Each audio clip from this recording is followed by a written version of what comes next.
Welcome! Here we dive into the past. Don't forget to subscribe and immediately hit the like button. The story is already beginning.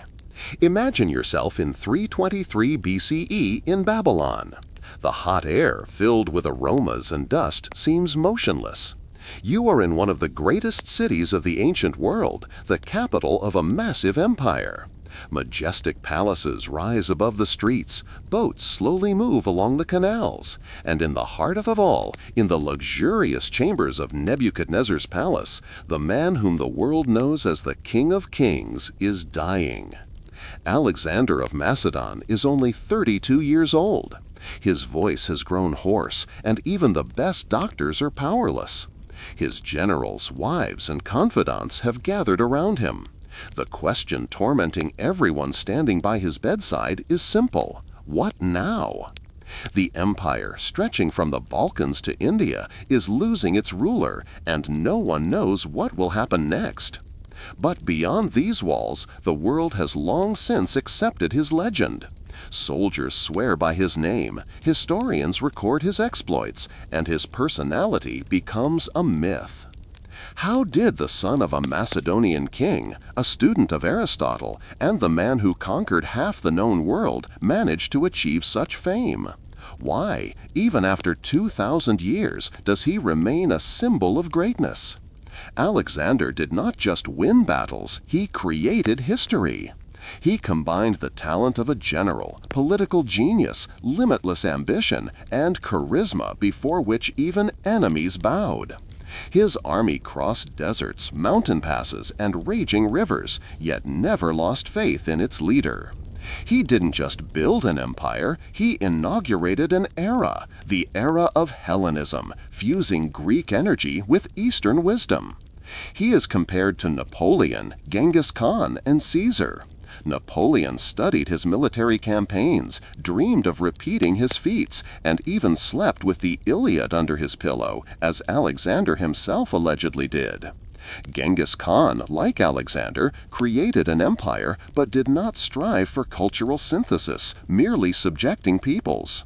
Caesar, upon seeing a statue of Alexander, exclaimed, "By the age of 33 he conquered the whole world, and I have done nothing yet." This exact moment became a turning point for him. But if Alexander had only been a general, he would have long been forgotten. He turned into a symbol that survived centuries. Roman emperors imitated him. Arabs called him Iskander Dual-Qarnayn, the two-horned one, and in medieval Europe he became a legendary hero. In modern culture, his image is used again and again as the archetype of the genius conqueror ready to go all the way. His name personifies ambition, power, and brilliance, but also ruthlessness, harshness, and the loneliness of a ruler who could not stop. But who was the real Alexander? Not the myth, not the legend, but the man of flesh and blood.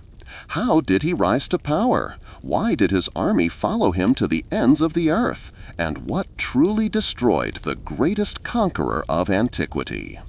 The sources telling the life of Alexander the Great represent a complex mixture of historical facts, legends, and literary interpretations. We do not have a single work written by Alexander's contemporaries that has survived to this day in its original form. All our knowledge of him is based on later sources created several centuries after his death. Among the main authors who wrote about the Macedonian, we can highlight Arrian, Plutarch, Quintus Curtius Rufus, and Diodorus Siculus. They are the ones who shaped the image of Alexander that we know. Arrian, writing in the 2nd century CE, is considered one of the most reliable historians describing Alexander's life.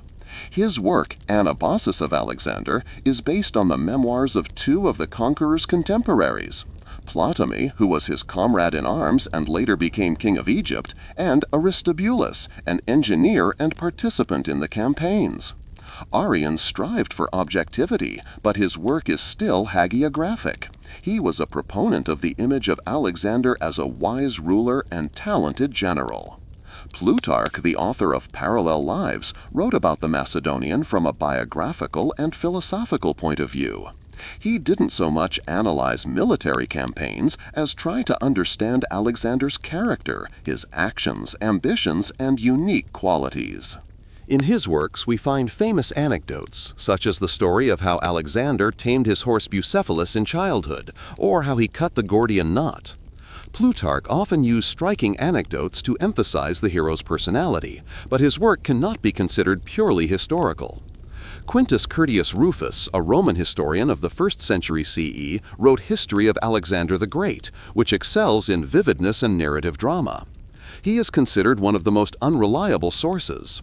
His work is abundant with fiction, speculation, and harsh criticisms toward Alexander's alleged tyranny and cruelty, especially in the last years of his life.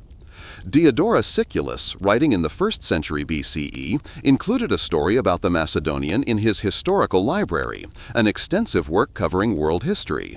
His description of Alexander is based on earlier sources that have not survived. However, Diodorus himself did not always critically evaluate the material and sometimes simply retold established legends. Ancient authors mythologized Alexander's biography for several reasons. Firstly, even during his lifetime, he was surrounded by legends that were used for political and ideological purposes. Alexander himself actively created the cult of his personality, claiming to be the son of Zeus, and his campaigns were perceived not just as conquests, but as a mission given by the gods. Secondly, writers of later epochs viewed him through the prism of their own political and cultural values. Romans saw him as the ideal general, Greeks as the heir to the greatness of Hellas, and Eastern authors as a great king similar to the Persian shahs. How reliable are these descriptions? Each of the ancient authors used specific sources, but often reinterpreted them in accordance with their own views. We can consider facts such as key dates, campaign routes, and battle outcomes reliable enough, as they are confirmed by different sources.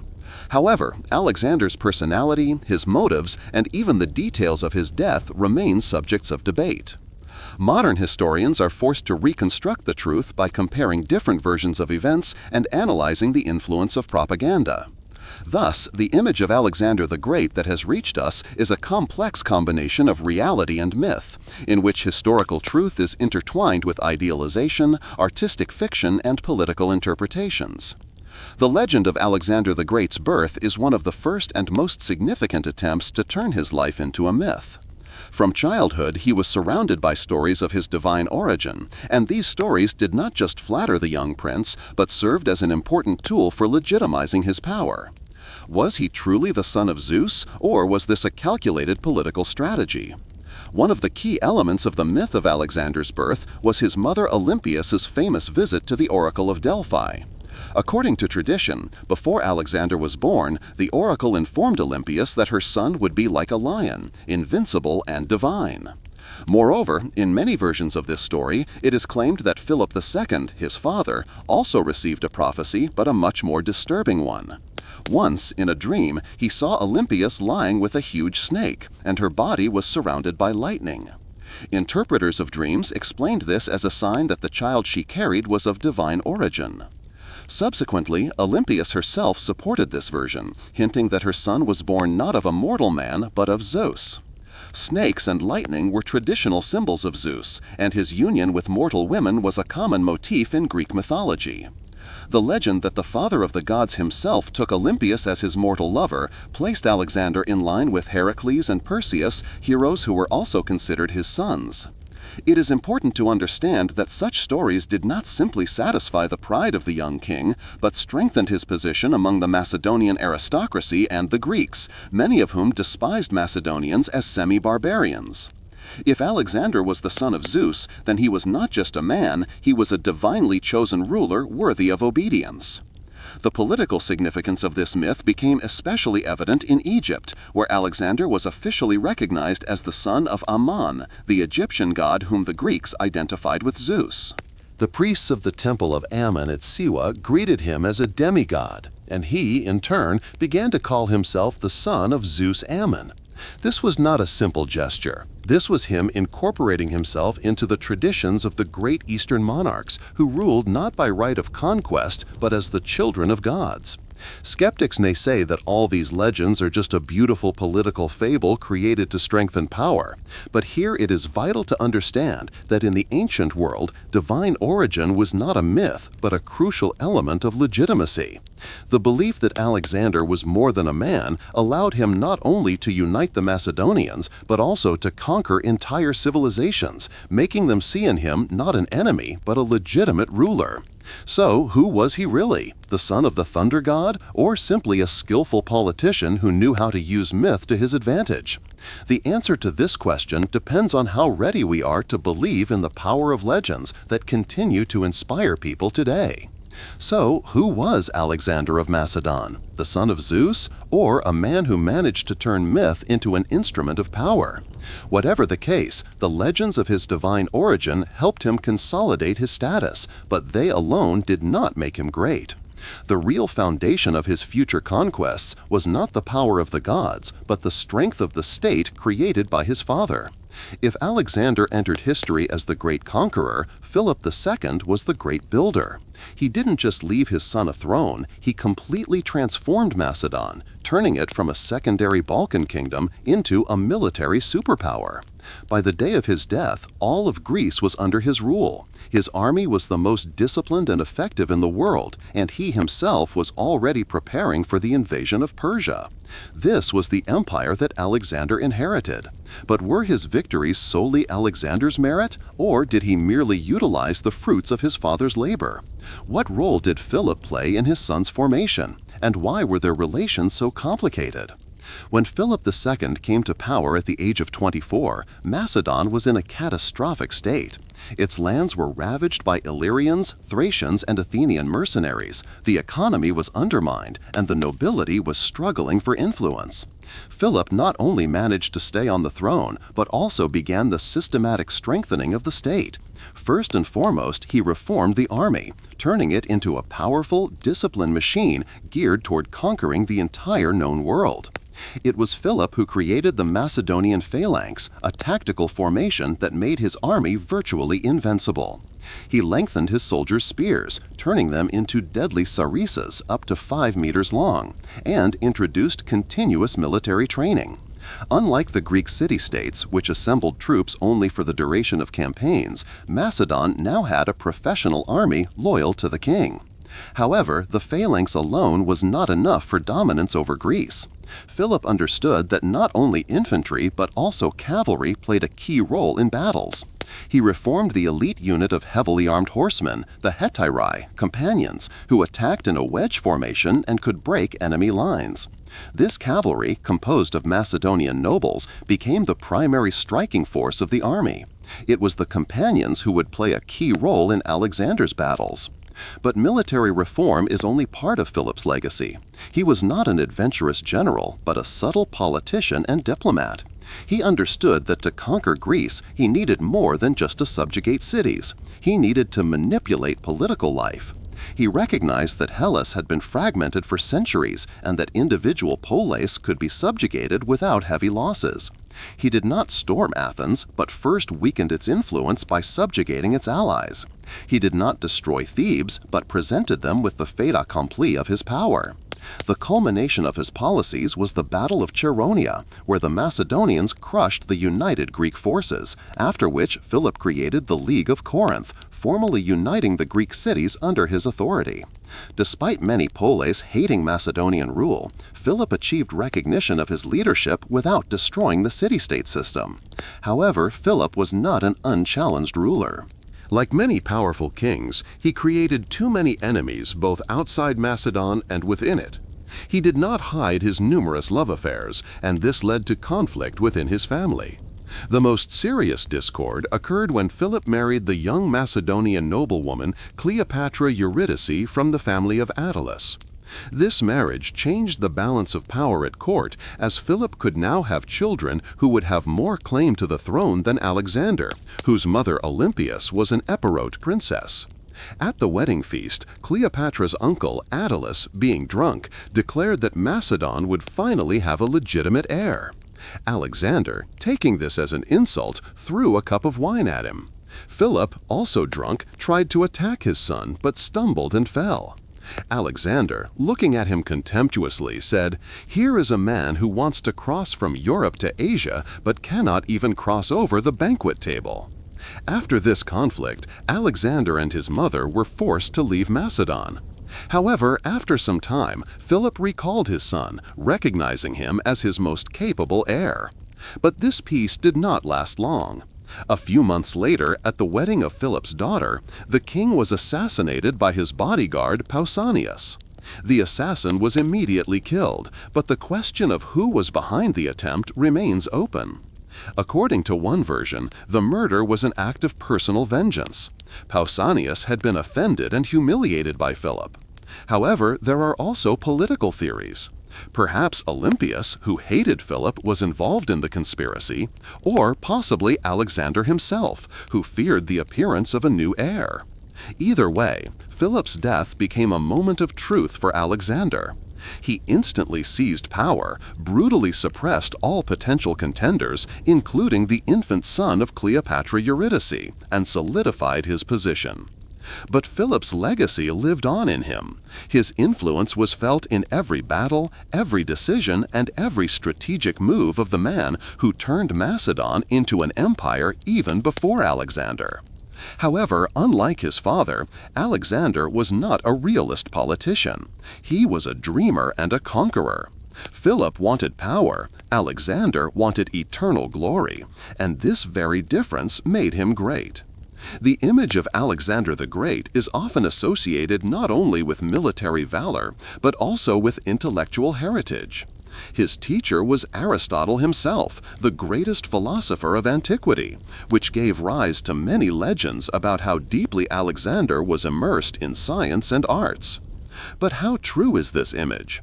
Was he truly a student who absorbed Aristotle's ideas? Or was this period of his life merely an episode that had limited influence on his worldview? When Alexander was 13, Philip II decided that his son needed a mentor who could not only teach him the basics of logic, but also prepare him for the role of ruler. The choice fell on Aristotle, who was already considered an outstanding thinker. For the lessons with the future king, Philip allocated a separate location, the Temple of the Nymphs in Mysa, where Alexander and several sons of Macedonian nobles studied under the philosopher for 3 years. According to tradition, it was there that Alexander first became interested in medicine, zoology, rhetoric, and of course, philosophy. However, unlike Plato, whose ideal ruler was the philosopher, Aristotle believed that a king should primarily be a man of action, not contemplation. This corresponded to the spirit of the Macedonian elite, where military and administrative skills were valued over abstract reflection. One of the most widespread myths is the assertion that Alexander never parted with Homer's Iliad, keeping it under his pillow and rereading it before battles. In fact, we have no direct evidence of this. However, it is known that Aristotle prepared a special manuscript of the Iliad for him, with annotations highlighting fragments important to the king. Perhaps Aristotle fostered the idea that Alexander should view his campaign as a new Trojan War, viewing himself as the new Achilles. But how deeply he reflected on the philosophical aspects of this text is an open question. Most likely, for him, the Iliad was not a literary work, but a model of behavior for the ideal hero who must strive for glory regardless of danger. Despite the significant influence Aristotle had on Alexander's formation, one of the main disagreements was his attitude toward the barbarians. Aristotle, raised in the traditions of Greek elitism, believed that Greeks should rule the barbarians as protectors and civilizers. Alexander, however, faced with vast territories and a diversity of peoples, chose a different policy: integration, not separation. He adopted the traditions of the conquered peoples, included Persians in his army, married Eastern women, and even dressed in Persian fashion. This step shocked many of his comrades in arms, who were raised in the spirit of Greek superiority, and likely drew criticism from Aristotle, who believed that a ruler should not mix with his subjects. Another important disagreement was the attitude toward power.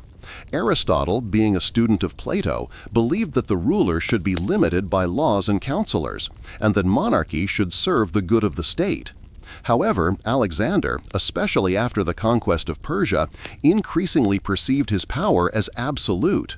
He demanded proskynesis, prostration, introducing rituals previously applied only to Persian kings, and believed that the king was not just first among equals, but an almost divine being. This provoked protest among the Macedonians, who refused to perform the proskynesis ritual, considering it unacceptable for free Greeks. It can be said that he ultimately rejected his teacher's philosophy, replacing it with the Eastern concept of sacred rule. Nevertheless, Aristotle's influence on Alexander cannot be underestimated. Even if he ultimately diverged from his political philosophy, he inherited from him the drive for knowledge, an interest in culture, and the desire not just to conquer, but to transform the world. Perhaps it was thanks to his philosophical education that he did not simply destroy empires, but created new ones, paving the way for the cultural synthesis of East and West. But if Aristotle prepared Alexander for the role of ruler, he himself could hardly have predicted how dramatically his student would ascend the throne. Everything changed in one day when Philip II was assassinated, and Alexander, barely having grasped what happened, found himself in the center of a power struggle. The death of Philip II became one of the most mysterious and significant events in the history of the ancient world. This moment not only ended the reign of the king, but also opened Alexander's path to power. However, the question still remains: was this murder an accident, an act of personal revenge, or the result of a meticulously planned conspiracy? Who stood to gain from Philip's death, and can Alexander be considered involved in this crime? In July 336 BCE, Philip II arrived in Aigai, the ancient capital of Macedon, to celebrate the wedding of his daughter Cleopatra, who was marrying Alexander I, the king of Epirus. This was not just a family celebration, but also an important political act intended to strengthen the alliance between Macedon and Epirus. Philip was at the zenith of his power. He had already subjugated all of Greece, uniting it into the League of Corinth, and was preparing for the great expedition to Persia, which would be the culmination of his career. However, he was not destined to see that day. As he entered the theater, surrounded by his retinue and guests, his bodyguard named Pausanias suddenly rushed forward and plunged a dagger into the king. Philip fell dead, and the assassin tried to escape but was immediately killed by the guard.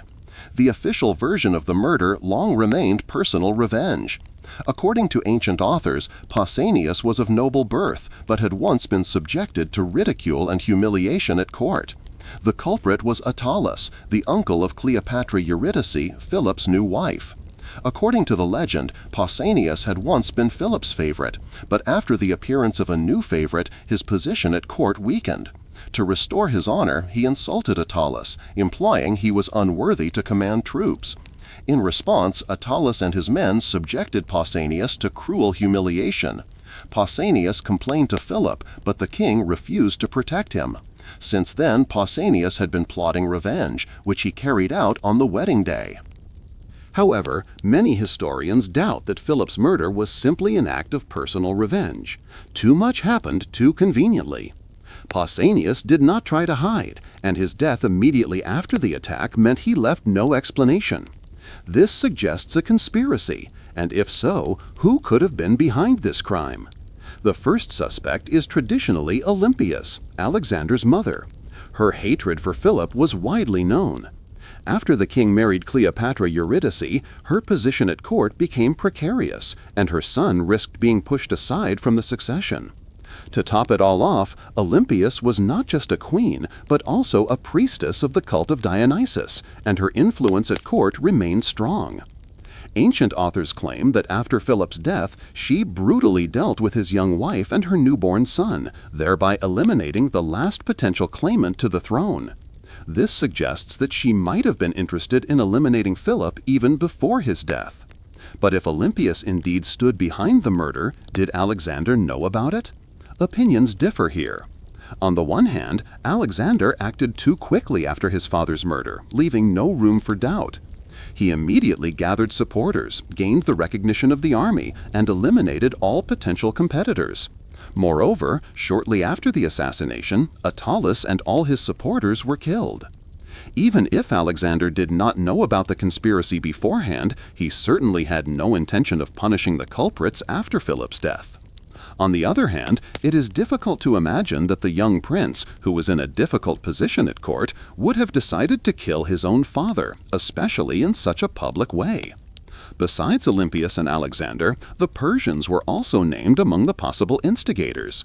Philip was preparing for war with the Persian Empire, and his assassination benefited Darius III. Supporting this version is the fact that Pausanias, according to some sources, may have been connected with Persian agents. However, there is no direct evidence for this theory. Either way, Philip's death changed the course of history in an instant. The grandiose plan to conquer Persia passed into the hands of the young Alexander. Whether he was guilty of his father's murder or simply seized the opportunity remains a mystery. But one thing is clear: without this tragedy, his path to power might have been completely different. Philip II's death meant that power remained precarious in the first months of Alexander's reign. There were still discontented elements in Macedon, and the Greek polis, having just been subjugated by Philip, saw his death as a chance to regain independence. While Alexander was consolidating his power, rebellions began to rise in Hellas.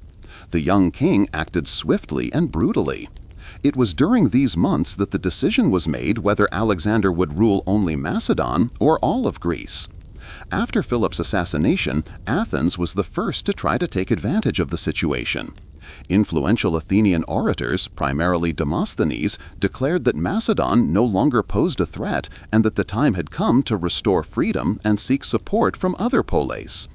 They were joined by Thebes, which traditionally hated Macedonian rule and was ready to fight for independence.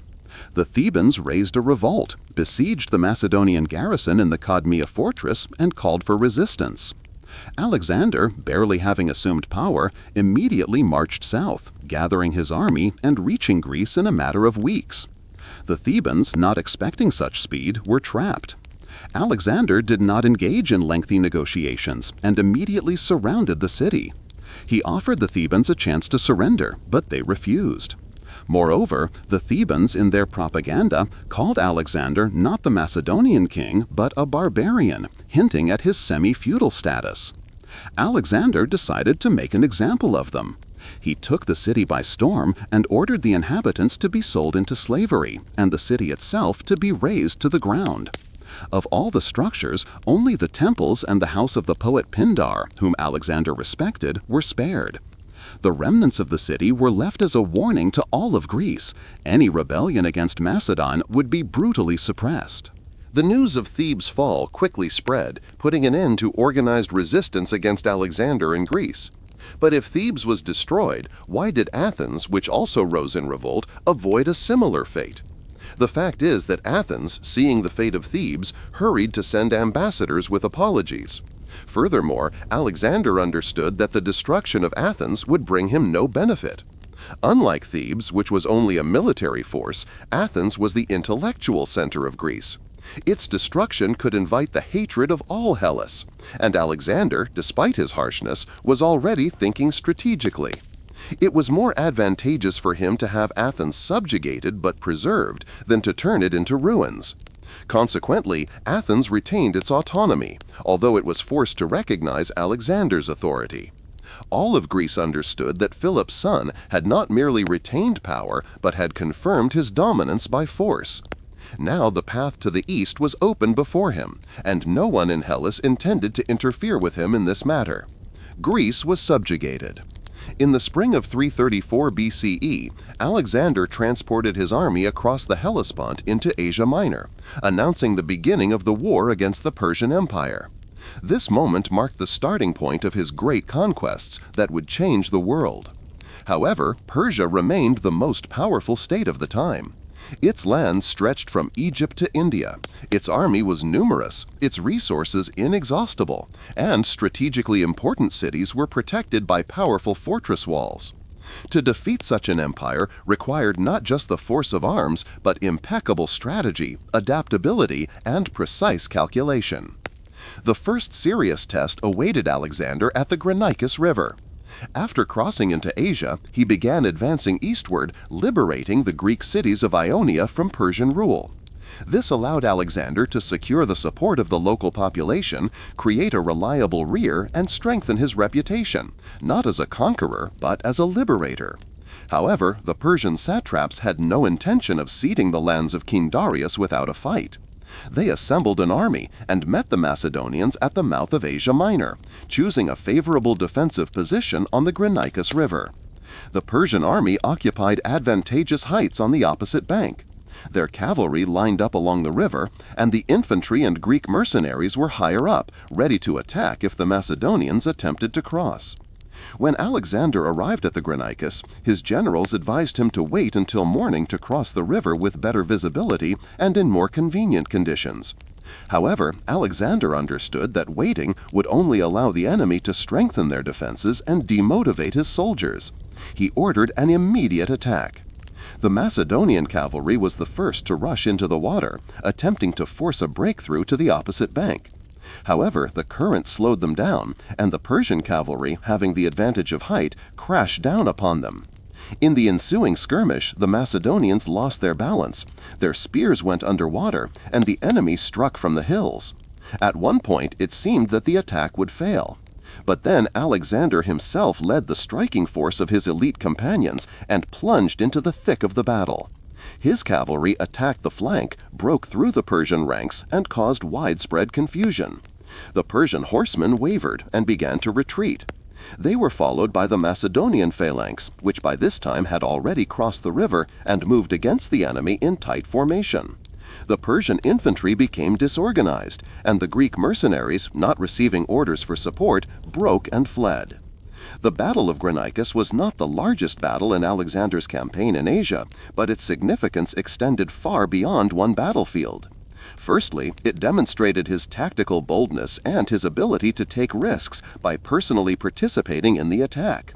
This inspired his soldiers, strengthened their faith in their king, and demoralized the enemy. It was proof that the Macedonians could win even in the most difficult conditions. But most importantly, Alexander was not just winning on the battlefield. He was waging psychological warfare, influencing the enemy even before the battle began. He understood that fear often destroyed an army sooner than spears and swords. The Macedonian king carefully created around himself the image of an invincible warrior, a hero who always leads the first ranks, fears no wounds, and guides his army to inevitable victory. This gave rise to legends that spread throughout the East. Before the battle, he gave orders that amplified the effect of fear.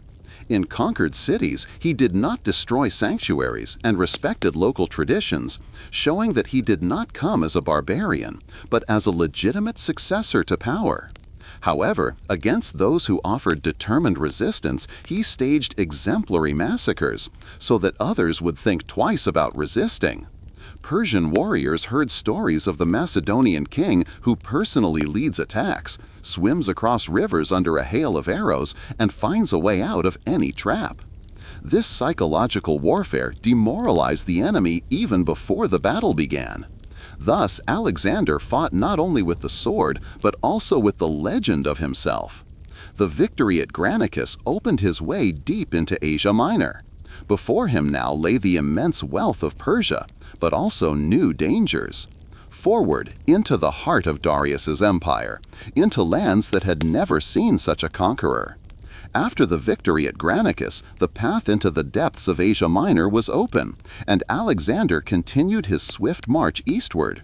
Cities previously under Persian rule accepted his authority one after another, and where resistance was met, the Macedonian army demonstrated its strength. But even amidst military triumphs, Alexander did not forget about symbols that could enhance his influence and strengthen the myth of his divine destiny. One such symbol awaited him in the center of Anatolia, in the ancient city of Gordium. It was here, according to tradition, that the mysterious Gordian knot was located, an ancient artifact associated with the prophecy of dominion over Asia. According to the legend, Gordius, a simple farmer, was once proclaimed king of Phrygia after an oracle foretold that the ruler would arrive on a cart. In gratitude to the gods, he dedicated his chariot to the temple of Zeus, tying it to a pillar with a complex knot. For centuries, the knot remained untouched, and the prophecy proclaimed that whoever could untie it would become the ruler of all Asia. When Alexander arrived in Gordium in the spring of 333 BCE, he could not leave this challenge unanswered. The question was whether he actually untied the knot, as was supposed, or decided its fate differently. Ancient authors differ in their descriptions of this event. According to one version, Alexander examined the knot for a long time and then simply pulled out the fastening pin holding the ropes, thereby untying it without using force. This option emphasizes his intellectual resourcefulness, his ability to make unconventional decisions and abide by traditions. However, another version became more popular. Unwilling to waste time on intricate knots, Alexander simply drew his sword and cut the knot with a single stroke. This story immediately became symbolic, demonstrating his resolve, will, and readiness to follow his own rules rather than established ones. The myth of the severed knot quickly spread throughout the ancient world. Alexander deliberately used it as part of his political strategy, showing that he was not just a military leader, but a man whom fate had destined for universal dominion.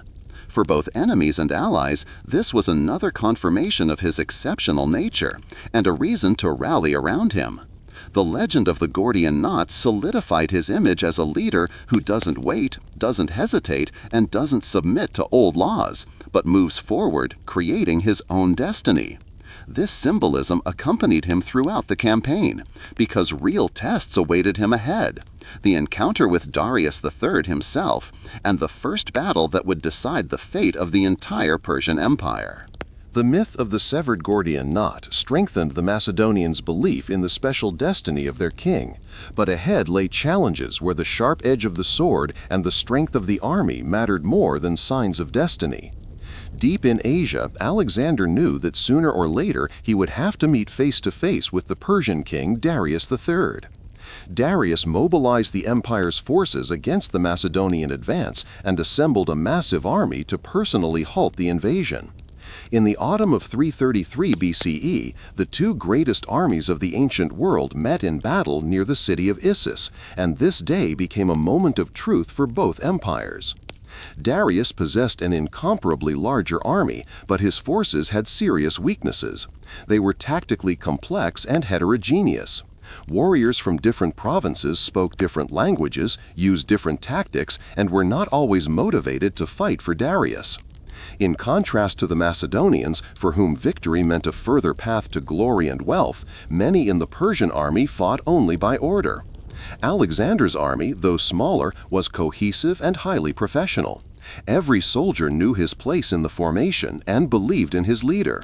Furthermore, Darius chose a poor location for the battle. The narrow plain near Issus deprived him of the advantage of sheer numbers.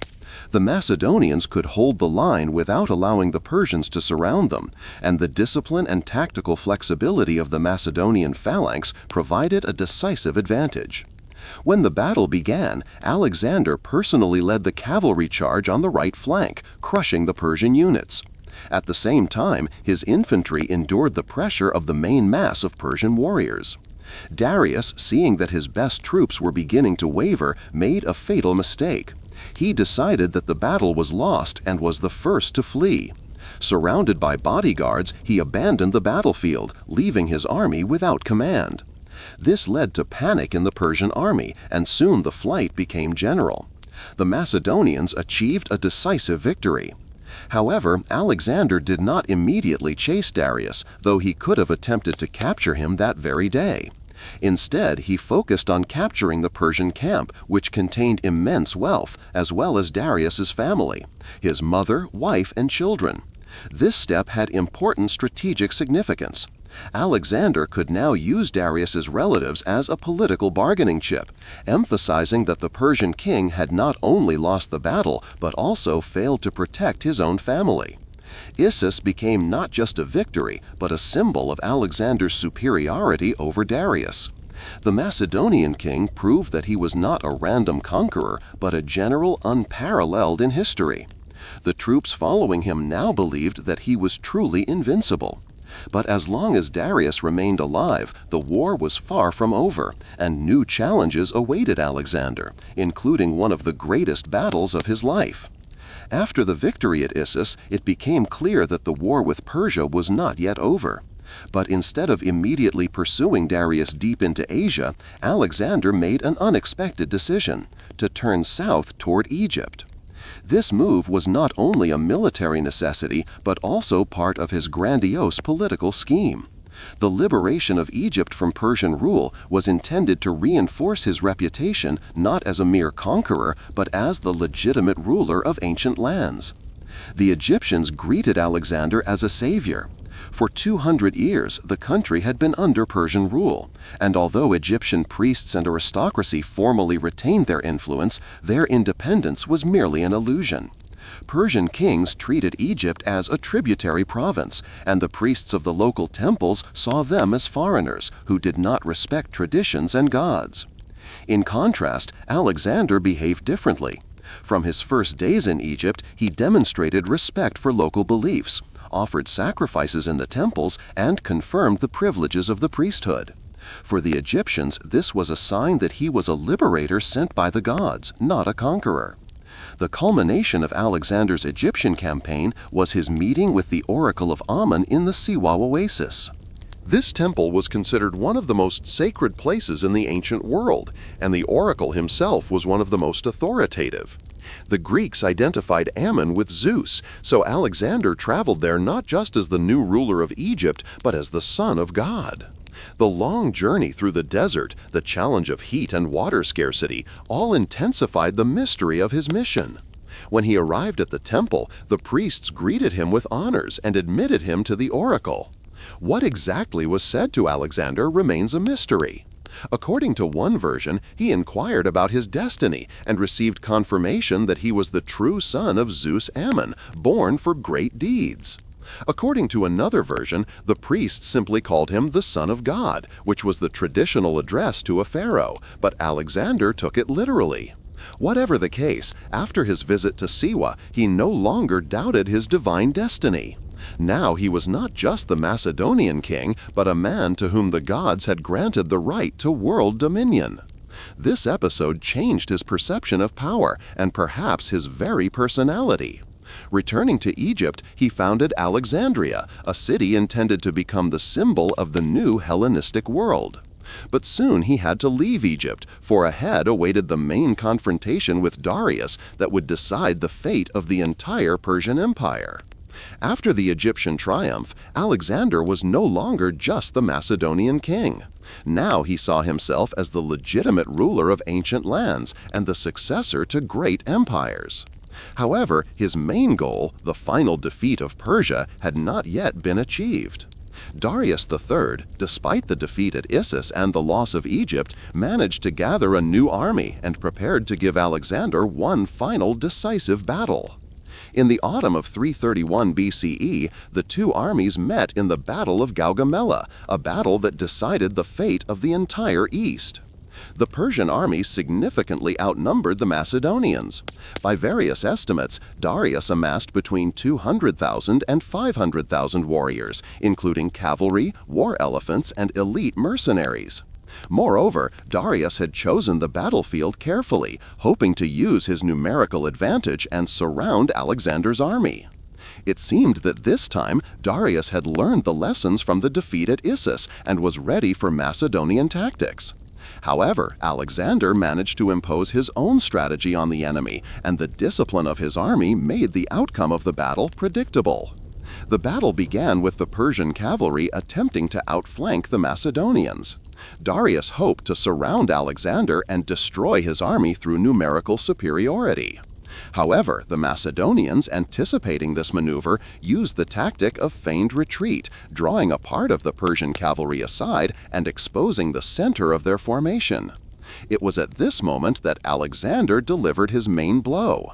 Leading his companions, he broke through the center of the Persian positions, striking directly at the line where Darius was located. This maneuver caused chaos in the Persian ranks. Soldiers, seeing that their king might be captured, began to panic. Darius, as at Issus, did not wait for the outcome of the battle and hastily abandoned the field, leaving his warriors without command. The Persian army, stripped of its leader, quickly fled. The victory at Gaugamela made Alexander not just a victor, but the ruler of Asia. The gateway to Babylon, Susa, and Persepolis was open. Nothing could now stop his campaign, and new horizons awaited him, from the deserts of Central Asia to the mountains of India. Darius, however, fled deep into his territories, hoping to assemble a new army. But his close associates, realizing that Alexander would eventually catch up with them, betrayed their king. Darius was killed by conspirators led by the satrap Bessus, who hoped to proclaim himself the new ruler of Persia. However, this step did not save the empire. Learning of Darius's death, Alexander declared himself his legitimate heir and continued the conquest of the eastern lands. After the victory at Gaugamela and the death of Darius, Alexander became the undisputed ruler of the Persian Empire. However, the further he advanced east, the more his style of rule changed, as did his relationship with his old comrades in arms. The Macedonian army, composed of warriors who had once followed his father Philip, increasingly expressed dissatisfaction with his methods.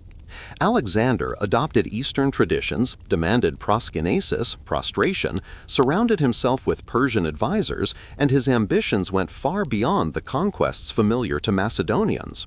This led to tension within the army and forced him to see conspiracies even where they might not have existed. One of the most notorious episodes of this era was the execution of Philotas and the murder of his father, Parmenion. Philotas, the son of the famous Macedonian general Parmenion, commanded the elite cavalry of the companions and was part of Alexander's inner circle. However, contradictions began to grow between him and the king over time. Philotas, like many veterans, disapproved of the introduction of Eastern customs at court and criticized Alexander's desire to surround himself with Persian nobility. His straightforwardness and confidence in his position made him an awkward figure, and his influence in the army caused concern. In 328 BCE, a conspiracy against the king was uncovered at Alexander's headquarters. A Macedonian officer named Dimnus was implicated in preparing the assassination attempt. However, shortly before his arrest, he committed suicide. During the investigation, it was revealed that Philotas allegedly knew about the plot but failed to report it in time. Alexander assembled a military tribunal, and Philotas was accused of complicity.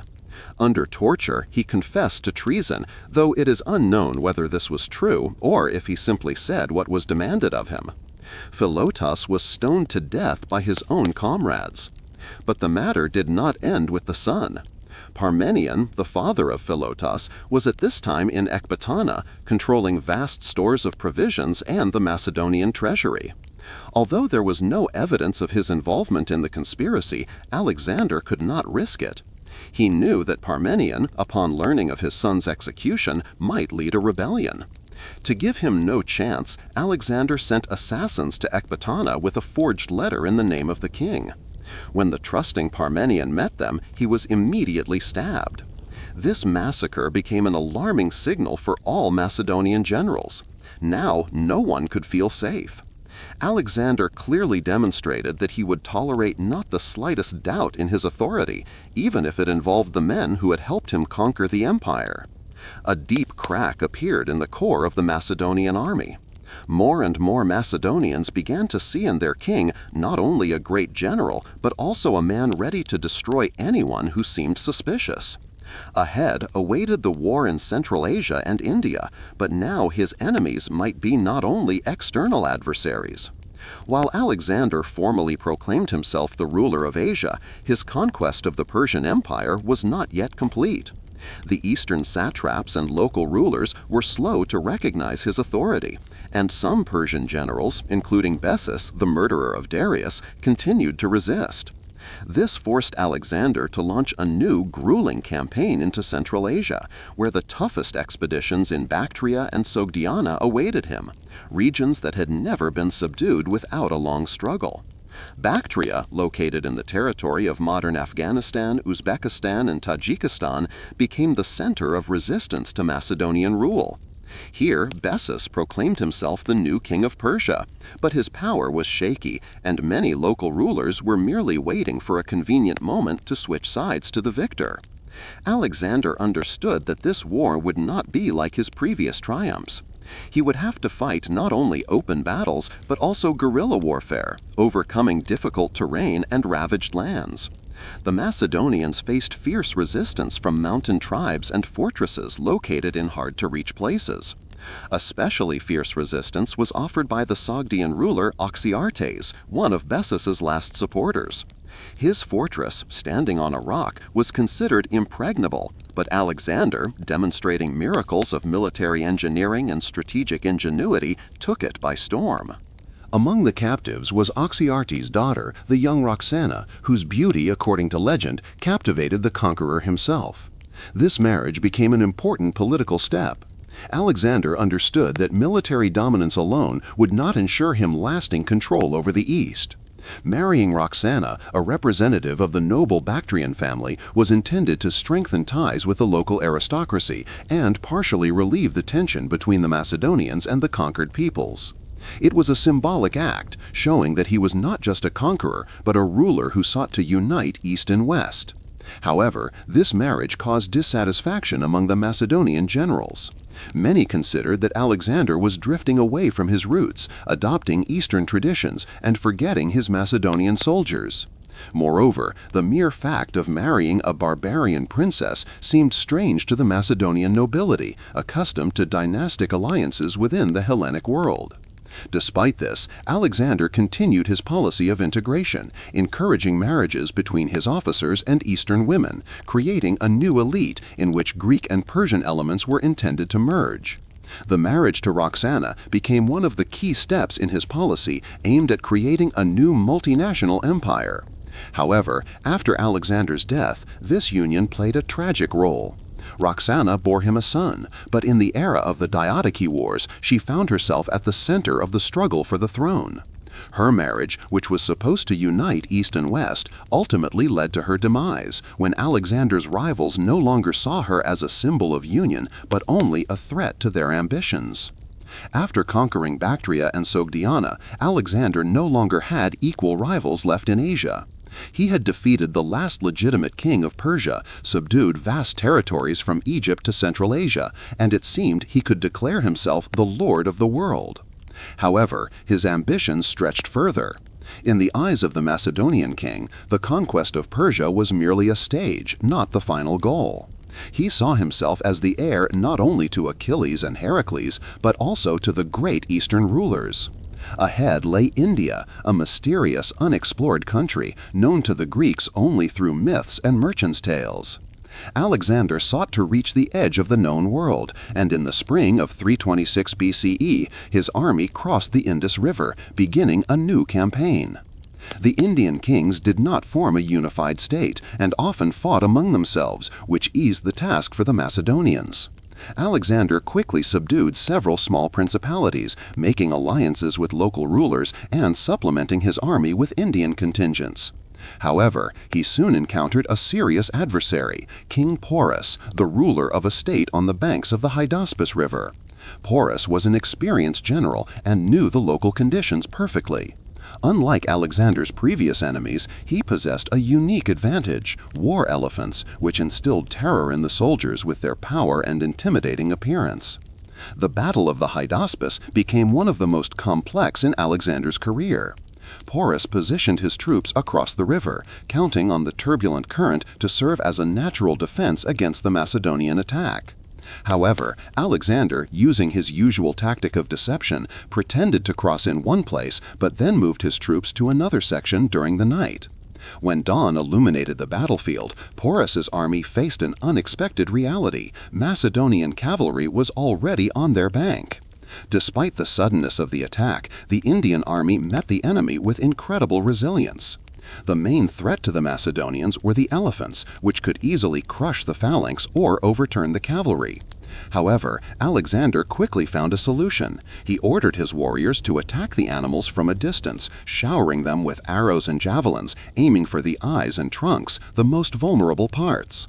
Simultaneously, the cavalry surrounded the Indian lines, preventing the elephants from turning around and utilizing their full power. Frightened and wounded, the animals broke loose and began trampling their own soldiers. After several hours of fierce fighting, Porus's army was broken, and he himself was severely wounded. When the captured king was brought to Alexander, the latter asked him how he wished to be treated. According to the legend, Porus proudly replied, "As a king."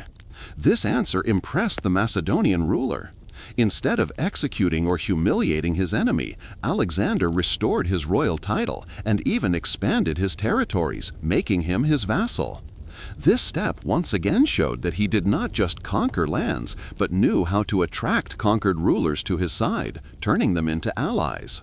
However, despite another victory, the Indian campaign became a turning point. Soldiers who had traveled thousands of kilometers and survived dozens of battles began to express discontent. When Alexander announced that he intended to march further to the Ganges, the army refused to obey. For the first time in the entire campaign, the Macedonian warriors did not want to continue the war. They were tired, they wanted to return home, and the tales of the locals about endless forests and new powerful kingdoms only amplified their fear. Alexander tried to persuade them, but realized that this time even his charisma would not be able to force the men to go further. Reluctantly, he acknowledged that the campaign had reached its limit and turned back. Thus ended Alexander's last great expansion. Although he did not conquer all of India, his march to the east became a legend. He proved that even in distant lands, Macedonian tactics could withstand new threats, and his strategy led to the creation of a powerful empire spanning east and west. However, returning, he did not know that this was only the beginning of the end. Soon, his army would face the severest trials on the way back, and Alexander himself would never see his native Macedon again. After years of campaigns, great battles, and countless conquests, Alexander finally returned to Babylon, the city he had made his capital and the center of the new empire. In the spring of 324 BCE, he began preparing for another grandiose campaign, the conquest of the Arabian Peninsula. His plans involved not only conquering new territories, but also expanding trade routes, building ports, and strengthening control over the eastern Mediterranean. Alexander saw Arabia as a vital strategic region, capable of connecting his empire with new wealth and resources. However, these plans were not destined to materialize. Just a few weeks after preparations began, the great general suddenly fell ill and soon died, leaving behind many questions and mysteries. The last days of Alexander's life are shrouded in secrecy. According to ancient historians, before his death, he hosted a magnificent feast in Babylon, during which he indulged in revelry with his associates. However, shortly after this, he suddenly felt unwell. The illness developed rapidly. First, he lost his voice, then his strength, and within a few days, he could no longer stand. Over the course of 12 days, his condition worsened until he died at the age of 32, without having officially named an heir. Regarding the cause of death, historians' versions diverge. One of the most popular hypotheses is poisoning. Many suspicious circumstances support this version. The sharp deterioration of Alexander's condition after the feast, the prolonged agony accompanied by loss of speech and weakness, and the absence of clear signs of infection. According to this theory, poison may have been slipped into his food, and the conspirators could have been various groups: Macedonian generals unhappy with his eastern policies, Antipater, the regent of Macedon who feared being removed from power, or even his mother Olympias seeking to eliminate potential rivals for her grandson. However, this version is countered by the fact that the symptoms developed too slowly. Most known poisons of that time acted much faster. Another version is a fatal illness. Ancient sources describe Alexander suffering from fever, weakness, abdominal pain, and a gradual loss of strength. Modern scholars suggest he may have died from malaria, typhoid fever, or a viral infection brought on during long campaigns in tropical regions. This version is supported by the high mortality rate among his soldiers in the same conditions. There is also the hypothesis that Alexander's death was caused by an autoimmune disorder. Some researchers suggest that he may have suffered from Guillain-Barré syndrome, a rare neurological disorder that leads to paralysis and the gradual failure of vital functions. This theory is supported by the description that his body did not decompose for several days after death. This could have been related to severe dehydration and circulatory disorders. Either way, Alexander's death brought an end to his grandiose plans, but left behind an empire that soon plunged into chaos. Without a clearly designated heir, his generals began a struggle for power, and the empire was divided among the various Diadochi. Thus ended the era of the great conqueror, but a new era of Hellenism began, in which his legacy continued to live on in the culture, science, and politics of future centuries. After the death of Alexander the Great, his body became an object not only of veneration, but also of political struggle. Since he had not named an official heir, his generals, the Diadochi, began a struggle for power. However, no less important for them was the question of where the king should be buried. In ancient tradition, the burial place of a great ruler had sacred significance, and possessing his remains symbolized the legitimacy of power over the empire, and each of his comrades in arms wanted to control his fate. According to Macedonian traditions, deceased kings were buried in their homeland, in the capital, Age, Vergina, where the tombs of the Argead dynasty rulers were located. Initially, Alexander's body was indeed prepared for shipment to Macedon. It was specially embalmed and placed in a richly decorated sarcophagus created for transportation. However, this plan was never carried out. Alexander's body never returned home. During the transportation of the remains, one of the most influential Diadochi, Ptolemy, intercepted the funeral procession and took the sarcophagus to Egypt. This was not just the seizure of a body, it was a strategic move. Ptolemy understood that possessing Alexander's remains would strengthen his position as the ruler of Egypt and make his reign more legitimate. He delivered the body to Memphis, one of the country's largest cities, where it remained for several years. Later, his descendants moved the sarcophagus to the new capital, Alexandria, the city founded by Alexander himself, which was intended to become the center of the Hellenistic world. The burial in Alexandria made Alexander's tomb a cult site. His sarcophagus became a kind of sacred object to which pilgrims, rulers, and philosophers flocked. Many Roman emperors visited his tomb, wishing to honor the memory of the great general or secure his symbolic support. It is known that Julius Caesar, upon arriving in Egypt, viewed Alexander's sarcophagus. Octavian Augustus, upon becoming emperor, also visited the tomb and even touched the embalmed body, after which, according to legend, he accidentally broke off a piece of his nose. Later, Emperor Septimius Severus ordered the tomb closed to the general public, and Caracalla, who admired Alexander, donated his toga, ring, and belt to the sarcophagus. Despite such fame, over time the traces of Alexander's tomb are lost. In the late antique period, it gradually disappears from historical records. What happened? One version suggests that the tomb was destroyed during catastrophic earthquakes that repeatedly shook Alexandria. Another theory posits that the tomb was destroyed during the time of early Christianity, when pagan sanctuaries were being demolished. Some researchers suggest that the remnants of the sarcophagus might have been used for the construction of new structures in Alexandria, or even Cairo. To this day, the exact location of Alexander's tomb remains unknown. Archaeologists and historians have been searching for centuries, but so far without success. Several possible sarcophagi have been found in Alexandria that might have belonged to the Macedonian king, but none of them have provided a definitive answer. Perhaps his tomb is still hidden beneath the modern streets of the city, awaiting its hour to reveal one of the greatest mysteries of antiquity to the world once again. The death of Alexander the Great caused the conquests that seemed stable during his lifetime to begin rapidly dissolving as soon as the figure of the ruler holding everything together disappeared.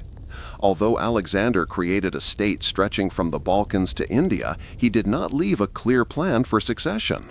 His final words, "to the strongest," or "to the most worthy," were interpreted by every general as a call to arms.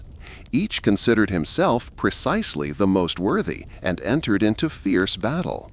The flaw of his empire was its lack of a strong governing structure. He was a general whose personal authority unified peoples, armies, and elites. He left local rulers in place, but failed to create strong administrative institutions capable of functioning without him. After his death, everything relied only on military force, and the generals, accustomed to personal loyalty to Alexander, were unwilling to submit to each other. Soon, the empire split into several large states. Ptolemy established himself in Egypt, creating a dynasty that ruled there for another 3 centuries. Seleucus took control of the eastern provinces, launching the Great Seleucid Empire. Antigonus and his descendants held Macedon and parts of Asia Minor. Each of these states tried to consider itself the heir of Alexander, but in reality they fought more among themselves than they strived to restore the empire. Interestingly, even after his death, Alexander's image continued to play a crucial role in politics. Many of the Diadochi sought to associate themselves with him, imitating his style of rule, minting coins with his image, and proclaiming themselves his legitimate successors.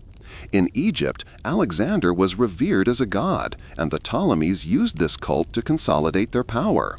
In Asia Minor and the East, his personality was perceived as the ideal image of a ruler, uniting Greek and Eastern traditions.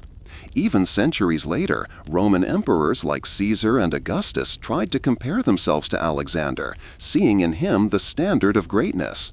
Thus, although his empire collapsed almost immediately after his death, his legacy proved to be much more lasting. Alexander not only changed the map of the world, but also laid the foundation for Hellenistic civilization, an era in which Greek culture, language, philosophy, and science spread across vast territories, creating a unique synthesis of West and East. After the death of Alexander the Great, his image did not merely survive in the memory of peoples, but acquired the features of a legend. He became more than a historical figure. His name was surrounded by myths that passed from one era to another, acquiring new nuances. For some, he was the ideal ruler and wise conqueror. For others, a divine messenger whose campaign changed the fate of the world.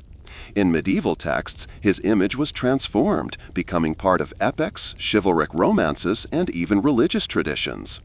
One of the most mysterious aspects of Alexander's posthumous cult is his image in Islamic tradition, where he is known as Dhul Qarnayn, or the Two-Horned One.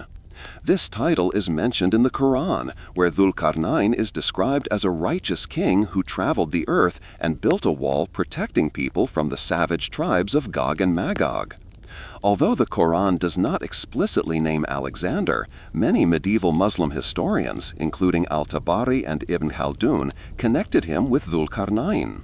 The nickname the Two-Horned One is likely linked to Alexander's depictions in Hellenistic art, often wearing a helmet or with horns symbolizing his connection to the god Zeus Ammon. In medieval Europe, Alexander became the hero of chivalric romances. Latin chronicles and the Alexander Romance embellished his exploits and brought him into the Western worldview.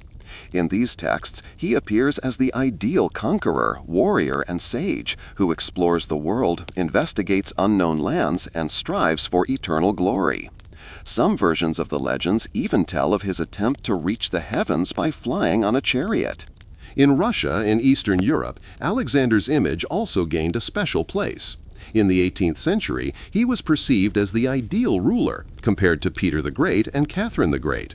In Russian history, he became a symbol of state greatness, and his military strategies were studied as examples of outstanding military genius, focusing on the civilizational aspect, a leader who not only conquered but also created civilization. In Iran, he was viewed ambivalently, on the one hand as the destroyer of the Persian Empire, on the other as a figure who was subsequently included in the epic Shahnameh, where he is mentioned by the name Iskander. The image of Alexander the Great continued to inspire millions, becoming a symbol of power, ambition, and knowledge, encompassing both West and East.